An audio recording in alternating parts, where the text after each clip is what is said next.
Hey everybody, welcome back to Video So Tarek Entertaining series on the MiSTer FPGA DE10 Nano project, and you know what time it is. It's the last Thursday of the month, and that means we're going to be doing our monthly MiSTer News Roundup, all the great things that have happened since you've had your turkey.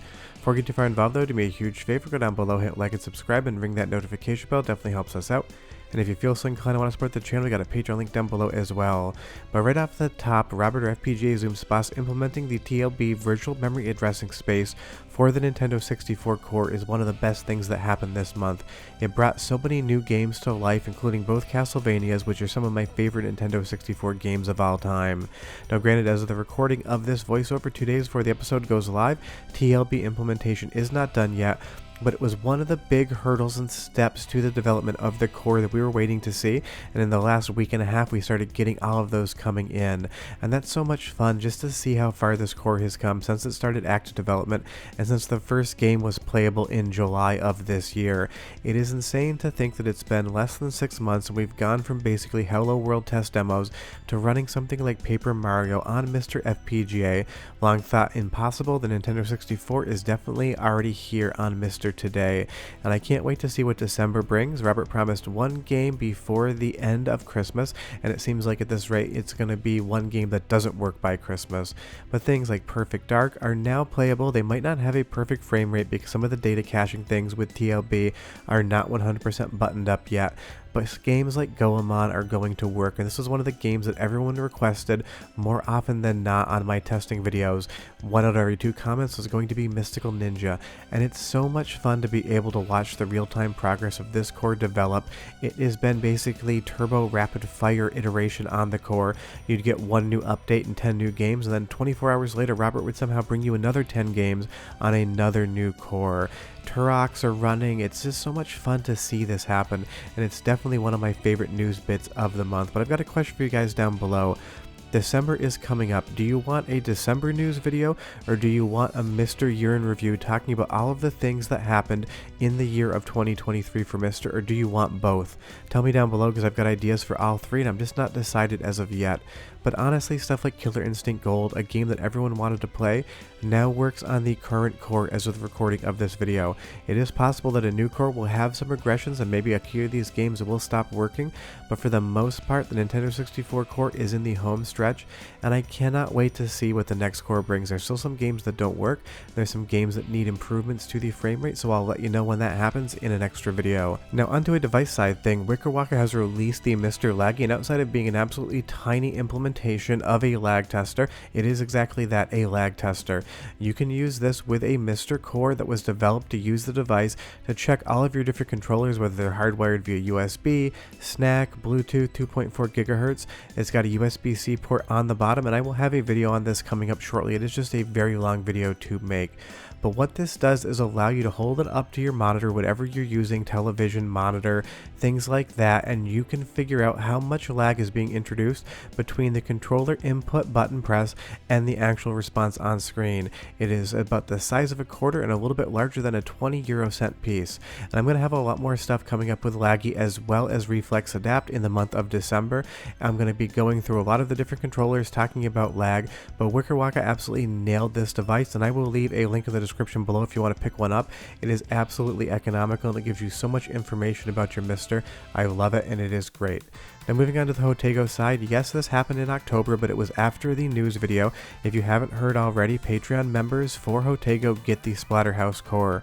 It is one of my favorite games of all time in the horror beat-em-up genre. It is just an absolute Namco classic. It's not out on public release yet, but usually that's like 3 to 4 months beyond when beta members get the core. And just so you know, this core still is in beta. You will see some graphical glitches here and there, but it's like 99% playable and completable. You're going to have an absolute fun time for it. So if some reason you missed the news, Splatterhouse, the Namco arcade original, has come to MiSTer FPGA, and that is awesome. Not only is it one of my favorite games of all time, but if you want to collect an original arcade PCB, you're talking close to $2,000 depending on the day.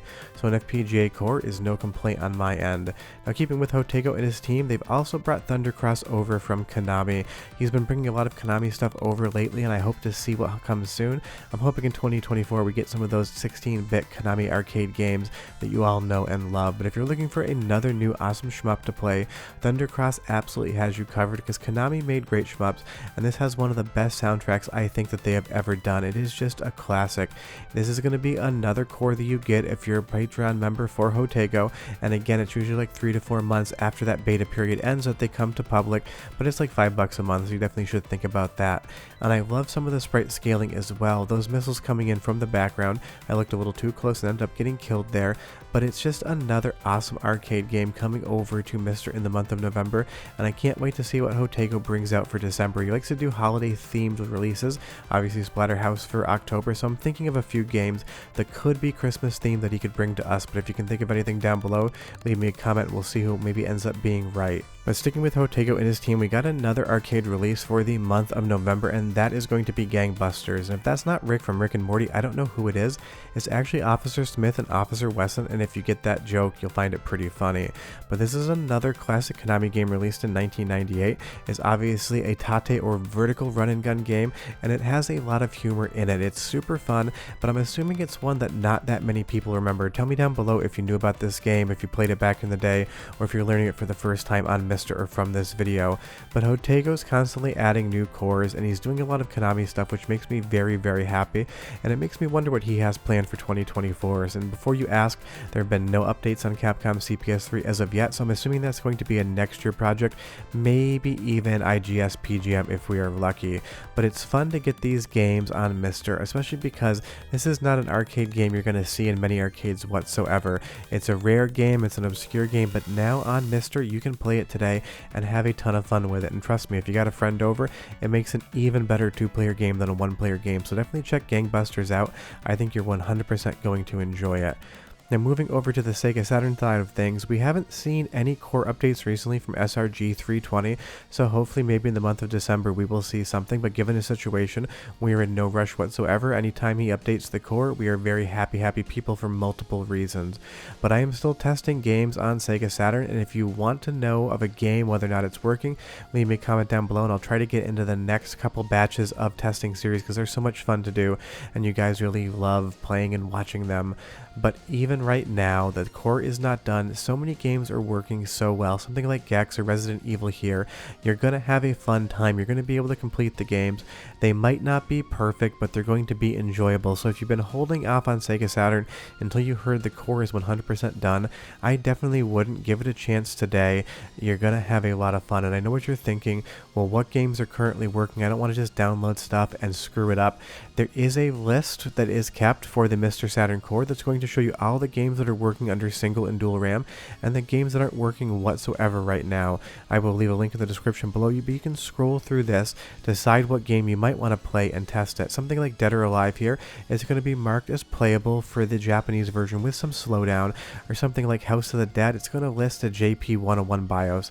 A little bit of this can be out of date, that runs on the High Saturn BIOS as well, but this is going to be a really good compendium what's currently working. If you want to play Power Slave, you'll know you're able to play it, and you'll see with Resident Evil here, there's a note that says it's 100% playable with some audio issues, and that is what I've encountered, not in the FMV, but in the game itself. Every once in a while, a sound effect will go missing, but use this document, rely on it. It's going to give you awesome information. Like I said, Dead or Alive here is marked as playable, and it is exactly that. Every once in a while, you'll see there's a tiny bit of slowdown that shouldn't be in the original hardware, but I'm sure once SRG 320 gets back around to updating the core, whatever he's working on now when he releases it, we'll be testing these games again to see if some of those notes on the spreadsheet are or aren't relevant. But Sega Saturn is here and update all today. I'm going to be doing some more testing videos, so again, if there's something you want to see, leave me that comment down below and I will try to get to each and every one of them. But go play some Sega Saturn. It is amazing and you're missing out if you haven't started. Now I know someone's going to ask about this. Pramod here is still working on Mortal Kombat in the Williams Midway core for MiSTer. He's done some re-implementation of some of the code base, and he's talking about the CPU write cycle, which actually allows instructions to run while the memory is in the background, and it only has to kind of page in and out ever so slightly until it needs to do a read or write again. All that means is it's kind of like a parallel process. I don't want to get too deep into it, but it is a lot of work. he's having some issues with some of the VRAM here, and it's kind of causing the core to crash, and he's still working on it. But as far as when or if Mortal Kombat's going to come to MiSTer, you know as much as I do. Maybe go follow him on Twitter. He does update semi-regularly. You'll see here that the game is getting in. It's been coined up. It's just having some struggles with that actual RAM, and it'll crash from there. But the big takeaway this month is twofold for me. One, hardware and one, software related. One, all of the Bomberman games are playable on the Nintendo 64 core, and that means it's a 10 out of 10 from me. And the other one is Wicker Lock is Laggy is such an amazing device for such a cheap cost. It's going to allow the entire MiSTer community and me as a channel bring you a lot more empirical data when it comes to controller lag testing and display testing. You're going to be seeing this thing a lot on the channel. If you want to pick one up, again, I left the link in the description below. I think it should be basically an essential purchase for anyone who loves to play their MiSTer FPGA on more than one TV.